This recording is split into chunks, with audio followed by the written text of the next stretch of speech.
Assalamualaikum warahmatullahi wabarakatuh. Yang terhormat Ibu Dr. Diana Hernawati, Sarjana Pendidikan, Magister Pendidikan. Yang saya hormati Bapak Rinaldi Rizal Putra, Sarjana Pendidikan, Magister Sains, dan teman-teman yang saya cintai serta saya banggakan. Pada kesempatan kali ini, kami dari kelompok 1 akan membahas mengenai materi Bryopsida atau musci atau yang biasa dikenal dengan lumut daun.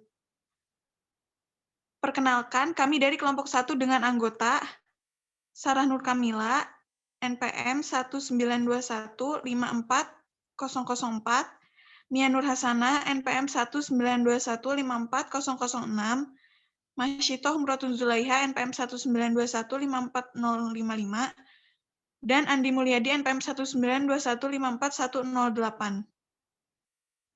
Rumusan materi yang akan kami bahas adalah yang pertama, pengertian klasifikasi dan penggolongan, yang kedua, karakteristik, habitat, serta siklus hidup, yang ketiga, perincian familia dan contoh spesies, yang keempat, kepentingan dan manfaat bagi manusia dan ekologis, serta perkembangan penelitian terkini.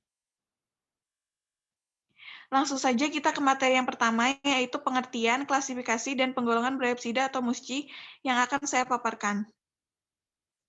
Pengertian Bryopsida atau musci. Lumut sejati atau disebut juga lumut daun atau Bryopsida, juga nama lainnya yaitu musci, adalah anggota tumbuhan tidak berpembuluh dan tumbuhan berspora yang termasuk dalam superdivisi tumbuhan lumut atau Bryophyta. Klasifikasi Bryopsida. Bryopsida diklasifikasikan menjadi 6 subkelas, yaitu subkelas Bryidae, subkelas Buxbaumidae, subkelas Dicranidae, subkelas Dipisciidae, subkelas Funariidae, dan subkelas Timidae. Subkelas Bryidae terbagi ke dalam 10 ordo, yaitu Ordo Bartramiales, Ordo Bryales, Ordo Hedwigiales, Ordo Hookeриales, Ordo Hypnales, Ordo Hypnodendrales, Ordo Otrotricales, Ordo Pticomniales, Ordo Rhizogoniales, dan Ordo Splagnalis. Subkelas Buxbaumidae terbagi ke dalam satu ordo, yaitu Ordo Buxbaumiales. Subkelas Dicranidae terbagi ke dalam 6 ordo, yaitu Ordo Archidiales, Ordo Bryoxiphiales, Ordo Dicranales, Ordo Grimiales, Ordo Potiales, dan Ordo Scoureliales. Subkelas Dipisciidae terbagi ke dalam satu ordo, yaitu Ordo Dipisciales. Subkelas Funariidae terbagi ke dalam 3 ordo, yaitu Ordo Encalyptales, Ordo Funariales, dan Ordo Gigaspermales. Dan yang terakhir, subkelas Timidae terbagi ke dalam satu ordo, yaitu Ordo Timiales. Baik, materi selanjutnya mengenai karakteristik, habitat, dan siklus hidup Bryopsida atau musci akan dibahas dan dipaparkan oleh Saudara Andi Mulyadi. Kepadanya disilahkan. Oke, baik. Terima kasih kepada Mas Ito selaku moderator yang telah memberikan kesempatan kepada saya. Selanjutnya itu saya akan sedikit memaparkan terkait karakteristik, habitat, dan juga siklus hidup dari Bryopsida. Nah, sebelum itu saya sedikit membahas terkait karakteristik umum dari Bryophyta itu sendiri gitu ya, dari lumut secara umum terlebih dahulu. Nah, yang pertama itu Bryophyta itu yaitu dapat berfotosintesis dan merupakan tumbuhan yang eukariotik dan multiseluler. Nah, eukariotik yaitu di mana nukleus itu mempunyai membran gitu ya, inti selnya itu mempunyai membran dan bersifat unit multiseluler atau tersusun atas banyak sel. Nah, selanjutnya yaitu tidak memiliki akar, batang, dan daun sejati gitu ya, hanya menyerupai saja. Dan karakteristik dari lumut berikutnya, struktur tubuhnya masih sederhana sehingga tidak memiliki berkas pembuluh angkut, tidak mempunyai xilem dan juga phloem. Nah, lumut umumnya merupakan tumbuhan kecil, biasanya ukurannya itu hanya beberapa mili dan sampai beberapa meter saja. Beberapa sentimeter saja. Nah, ukuran tingginya pun sangat bervariasi, terus mengalami pergeseran keturunan dari gametofit ke sporofit atau disebut juga dengan metagenesis. Nah, selanjutnya ini adalah struktur dari Bryopsida atau lumut sejati ya. di mana ada rhizoid, ada stolon, ada daun, ada seta, ada sporangium. Nah, atau secara sederhana ini dibagi menjadi dua, ada bagian gametofit, yaitu pada pembentukan gamet, dan sporofit nanti pada menghasilkan spora gitu ya. Dan pada poizofiri itu merupakan struktur dari sporangium gitu ya, di mana ada seta itu yang menghubungkan ya, seta yang menghubungkan antara daun itu dengan sporangium, terus ada teka, ada anulus, ada gigi dan gigi veristom sampai operculum dan lain sebagainya. Next. Nah, sehingga ada sebuah pertanyaan nih, mengapa lumut disebut juga lumut sejati gitu ya? Mengapa Bryopsida ini disebut lumut sejati? Nah, ini jawabannya, yaitu lumut sejati karena bentuk tubuhnya seperti tumbuhan kecil yang memiliki bagian akar atau rhizoid, batang, dan daun. Namun bagian akar, batang, dan daun itu hanya menyerupai saja gitu ya, menyerupai saja. Jadi bukan akar asli gitu ya. Jadi atau menyerupai, atau pada bagian akar ini disebut dengan rhizoid, terus menyerupai batang stolon gitu ya, dan lain sebagainya. Nah, terus Bryopsida adalah kelas yang terbesar di antara Bryophyta yang lain, dan tingkat perkembangannya itu sangat tinggi gitu ya, karena gametofit dan sporofitnya lebih kompleks dari lumut-lumut yang lain dan tidak melekat pada substratnya, tetapi mempunyai rhizoid yang melekat pada tempat tumbuhnya. Nah, karakteristik lumut Bryopsida, akarnya belum berupa akar, masih berupa rhizoid gitu ya, menyerupai saja, itu modifikasi dari akar. Itu fase dominannya adalah fase gametofit. Spora terdiri dari dua lapisan, yaitu endospora dan ektospora, yang habitatnya pada tempat lembah. Nah, untuk endospora sendiri itu diproduksi di dalam dinding sel gitu ya. Nah, sporofitnya terdiri dari bagian seta, apophysis, vaginula, polmula, dan calipra. Sporofit pada umumnya lebih kecil, berumur pendek, dan hidup bergantung pada gametofit. Reproduksinya secara vegetatif dan juga generatif. Nah, vegetatif dengan spora dan generatif dengan archegonium gitu ya. Untuk pembuahan nanti archegonium yang menghasilkan ovum dan antheridium menghasilkan spermatozoid. Nah, ini terkait habitat, di mana habitat dari lumut daun itu dapat tumbuh di atas tanah gundul yang periodik mengalami masa kekeringan, terus dapat ditemui juga pada rumput, batang-batang, cabang-cabang gitu ya, daun, pohon, rawa-rawa. Namun ada juga yang bisa hidup di dalam air. Contohnya yaitu pada lumut yang biasa digunakan dalam hiasan aquascape, yaitu nama ilmiahnya itu Taxiphyllum barbieri gitu ya. Dimana buat yang hobi terkait aquascape mungkin bisa menjadi referensi gitu ya buat hiasannya gitu. Next. Nah, ini reproduksi dari lumut daun sendiri secara seksual dan juga aseksual ya. Aseksual sendiri yaitu dengan reproduksi fragmentasi atau dengan pembentukan talus, dan secara seksual yaitu reproduksi generatif berkembang dari protonema gitu ya. Kira-kira seperti itu. Nah, ini siklus hidup dari Bryopsida gitu ya. Di mana mungkin kanan kiri kurang lebih sama pada intinya gitu ya. Diawali yaitu pada spora ya, spora, kemudian menjadi protonema gitu ya, terus menjadi tumbuhan lumut, dan di mana ketika tumbuhan lumut ini akan menghasilkan generasi gametofit gitu ya, di mana ada antheridium dan juga archegonium gitu ya. Maksudnya gini, untuk antheridium ini nantinya akan menghasilkan sperma dan archegonium akan menghasilkan ovum. Kemudian terjadi fertilisasi gitu ya, sehingga dihasilkanlah zigot. Terus setelah menghasilkan zigot, mengalami mitosis, lalu terjadi sporogonium, yaitu generasi sporofit ya. Generasi sporofit nantinya menjadi sporangium. Nanti sporangium itu akan mengeluarkan yaitu spora gitu ya. Nantinya akan menyebar lagi gitu, seperti sebuah siklus gitu ya. Jadi terus secara berputar gitu sesuai siklusnya. Kira-kira seperti itu.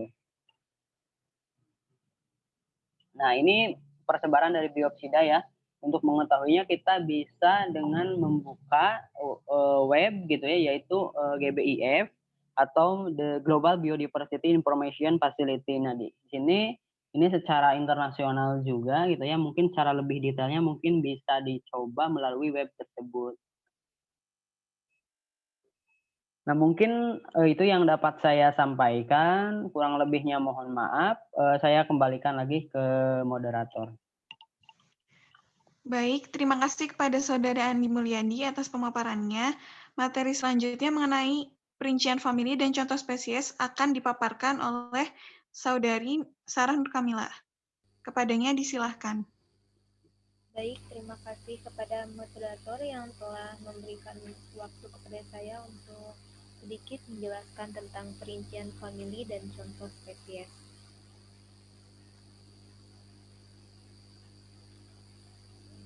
Yang pertama, ada Andreaceae. Dapat ditemui di antara rumput-rumput, di atas batu-batu cadas, pada batang pohon, cabang pohon, dan di rawa-rawa. Alat kelamin terkumpul di ujung batang atau cabang, dan dikelilingi oleh daun-daun yang letaknya di paling atas. Untuk contoh spesiesnya yaitu Andrea petrophylla dengan ordo Andreales. Kemudian yang kedua ada Funariaceae, tumbuh di atas tanah yang lembab dan teduh. Juga dapat ditemukan di dinding lembab dan celah batu. Tubuh tanaman berwarna hijau, lembut, dan tegak. Tingginya sekitar 1,5 inci dan masuk dalam kelompok Ebriales acrocarpi. Untuk contoh spesiesnya yaitu Funaria hygrometrica dengan ordo Briales.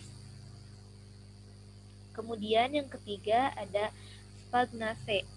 Alat kelamin terkumpul di ujung batang atau cabang dan dikelilingi oleh daun-daun yang letaknya di paling atas.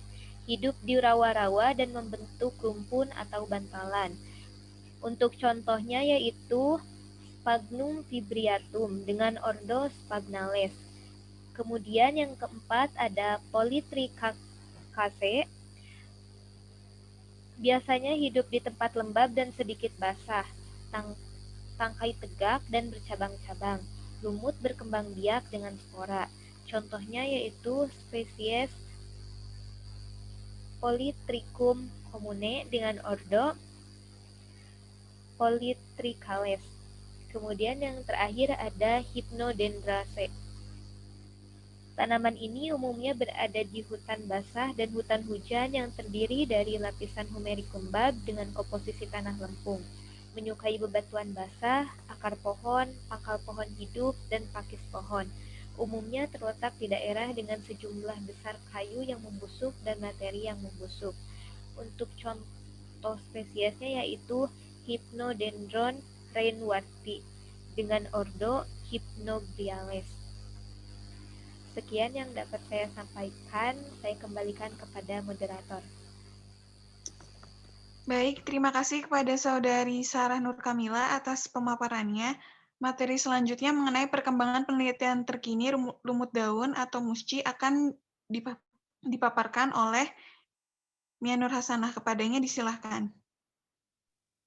Baik, terima kasih kepada moderator yang telah memberikan kesempatan kepada saya untuk menjelaskan mengenai perkembangan penelitian terkini dari lumut daun atau musci. Untuk yang pertama, yaitu mengenai artikel berjudul Lumut Daun Epifit di Zona Tropik Kawasan Gunung Ungaran, Jawa Tengah. Nah, hasil penelitian dari jurnal ini menunjukkan bahwa pada lokasi penelitian itu ditemukan sebanyak 35 spesies lumut daun. Nah, di mana lumut daun epifit yang paling banyak ditemukan itu pada ketinggian 1100 mdpl, yaitu sebanyak 17 spesies. Kemudian pada ketinggian 750 dan 980 meter mdpl ditemukan masing-masing sebanyak 15 spesies.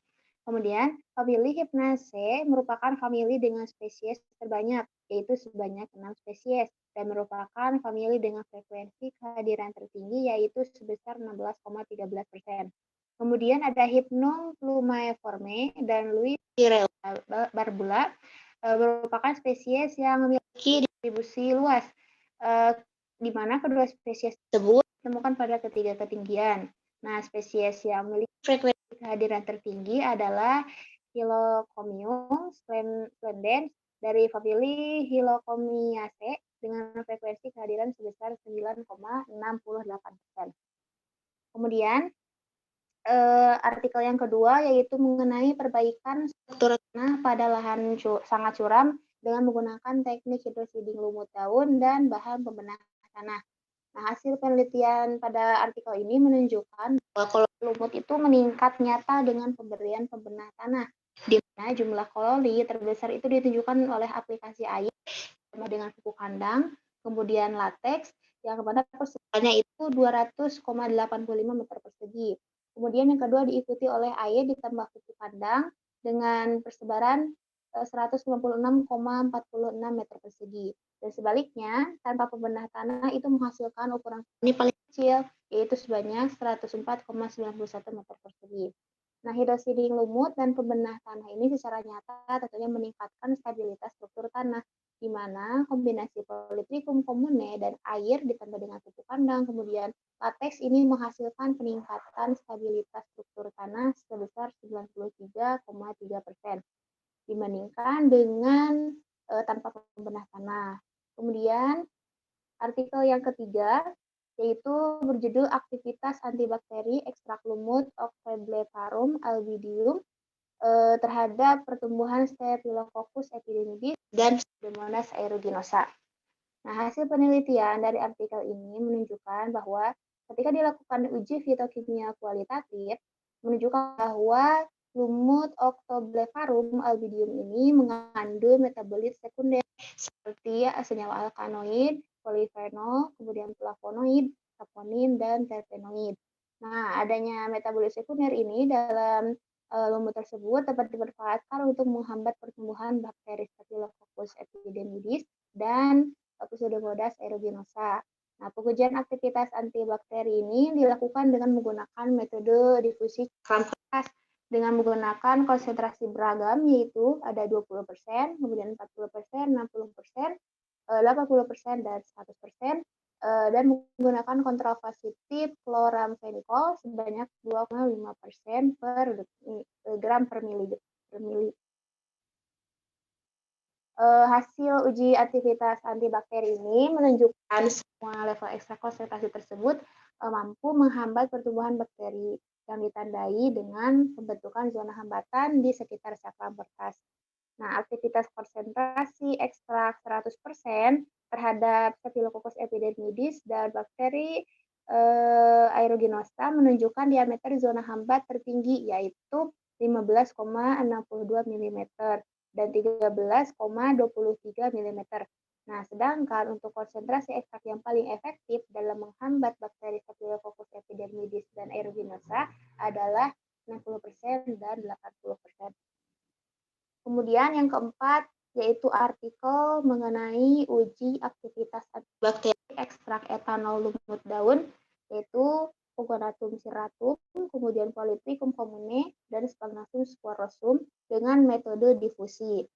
Nah, hasil penelitiannya menunjukkan bahwa metode difusi ekstrak etanol lumut Pogonatum cirratum ini tidak menghambat bakteri uji. Kemudian untuk lumut Polytrichum comune dan Sphagnum sporosum menghambat semua bakteri pada konsentrasi 50% dan 40%, yang mana masuk dalam kategori sedang dengan zona hambat Polytrichum comune pada bakteri Bacillus cereus sebanyak 13,90 mm dan 11,70 mm. Dan untuk zona hambat Sphagnum sporosum pada bakteri Escherichia coli sebanyak 13,78 mm dan 11,74 mm. Nah, untuk kesimpulannya, lumut Pogonatum cirratum ini tidak berpotensi sebagai antibakteri. Kemudian untuk lumut Polytrichum comune dan Sphagnum sporosum ini berpotensi sebagai antibakteri. Selanjutnya mengenai peranan ekologis lumut daun dan manfaat lumut daun. Yang pertama yaitu sebagai penyedia oksigen, di mana seperti kita ketahui bahwa lumut ini merupakan organisme autotrof yang mana dapat membuat makanannya sendiri melalui proses fotosintesis, di mana sebagian produk akhir dari proses sintesis adalah oksigen yang nantinya diedarkan ke udara. Kemudian untuk yang kedua yaitu lumut berfungsi sebagai penyimpan atau penyerap air dan salju, di mana hal ini terjadi karena sifat dari sel lumut tersendiri itu menyerupai spons. Nah, lumut yang berada di hutan hujan tropis itu berperan penting dalam meningkatkan kemampuan hutan untuk menahan air atau dengan istilah water holding capacity. Kemudian yang ketiga yaitu meningkatkan kelembaban tanah sehingga tanah tersebut cocok untuk pertanian. Seperti sudah dijelaskan sebelumnya bahwa lumut mempunyai kemampuan untuk menyimpan dan menyerap air. Nah, dari kemampuan inilah menyebabkan tanah menjadi kelembabannya itu terjaga. Nah, di sana tentunya sangat cocok digunakan sebagai media untuk pertanian. Kemudian yang keempat yaitu sebagai tumbuhan vegetasi perintis. Nah, lumut ini berfungsi sebagai pionir atau tumbuhan vegetasi perintis karena dapat tumbuh pada lahan yang sudah tidak sehat. Misalnya saja pada lahan bekas penebangan liar, kemudian pohon yang sudah lapuk dan pohon yang mati.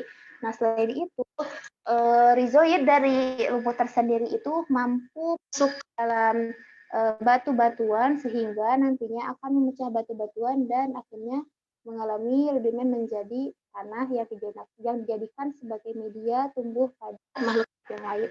Kemudian yang kelima yaitu sebagai indikator pencemaran lingkungan dan perubahan iklim. Nah, hal ini terjadi karena lumut adalah tumbuhan poikilohidrik yang artinya mereka itu tidak memiliki berkas pembuluh angkut, kemudian menyerap air garisnya itu langsung dari atmosfer, yaitu melalui permukaan tubuhnya. Kemudian, lumut juga tidak mempunyai lapisan putih pula, sehingga kemampuan menyerap dan kehilangan airnya itu sangat cepat. Nah, dari kemampuan inilah, sensitivitas terhadap kondisi iklim ini membuat lumut bernilai sebagai indikator perubahan iklim. Kemudian yang keenam, sebagai sumber makanan bagi organisme heterotrop lain seperti serangga ataupun invertebrata yang lainnya. Kemudian yang terakhir yaitu sebagai habitat penting hewan invertebrata seperti pada serangga, cacing dan lain sebagainya. Kemudian selain itu lumut daun ini juga menjadi habitat untuk beberapa jenis anggrek. Jadi seperti kita ketahui bahwa anggrek itu kan untuk tumbuhnya itu memerlukan media yang sangat terjaga gitu kelembabannya. Jadi tentunya anggrek ini sangat cocok hidup berdampingan dengan lumut. Contoh spesies yang hidup berdampingan dengan lumut ini yaitu anggrek Pendicula alba. Kemudian selanjutnya mengenai manfaat dari lumut daun. Yang pertama yaitu sphagnum sebagai pembalut atau pengganti kapas. Nah, seperti kita ketahui, dijelaskan bahwa sphagnum itu struktur yang padat dan berkoloni. Nah, dari sanalah sphagnum ini mempunyai kemampuan menyerap yang tinggi seperti halnya kapas.